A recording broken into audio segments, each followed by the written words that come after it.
ჩემთვის მნიშვნელოვანია რეჟიმთან ბრძოლა, მაგრამ ეს საკითხი არის ამის გარეშეც მნიშვნელოვანი. ეხლა რო სხვა რეჟიმი იყოს, ანუ სხვა მთავრობა რო იყოს, ეხლა რო იყოს სამართლიანად არჩეული სამართლიანი მთავრობა, მეტნაკლებად და პროექტი იგივე ქონდეს, მაინც შევეწინააღმდეგები. ეხლა ნება მომეცი რომ აი ცოტა რაზეც გაამახვილა ყურადღება, იმას უპასუხო.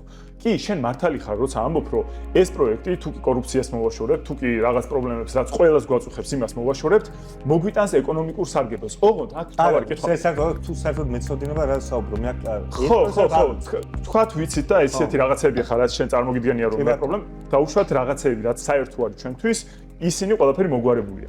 აი აქ თავარი კითხვა რაში არის, იცი? შენ რაც თქვი, მართალია, ეკონომიკურად წაადგება აი ამ საზღვრებში არსებულ მოსახლეობას, მაგრამ თავარი კითხვა ჩემთვის არის შემდეგი, რომ როგორი სახელმწიფო გინდა რომ ააშენო შენ? სახელმწიფო სადაც და შენ აი შენც მოგემართება ეგ კითხვა. სახელმწიფო სადაც ადამიანები, ვინც თავს ქართველად თვლიან, 40% რო იყვნენ და სხვა ყველა დანარჩენი იყვნენ დანარჩენები. და ამ ქართველად თვლით თავში გულისხმობ მაგალითად რას?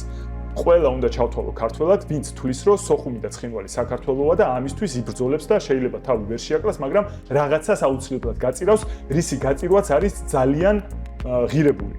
აი ასეთი ადამიანები საქართველოში რო იყვნენ 40%. ეგ თქვენთვის მისაღებია?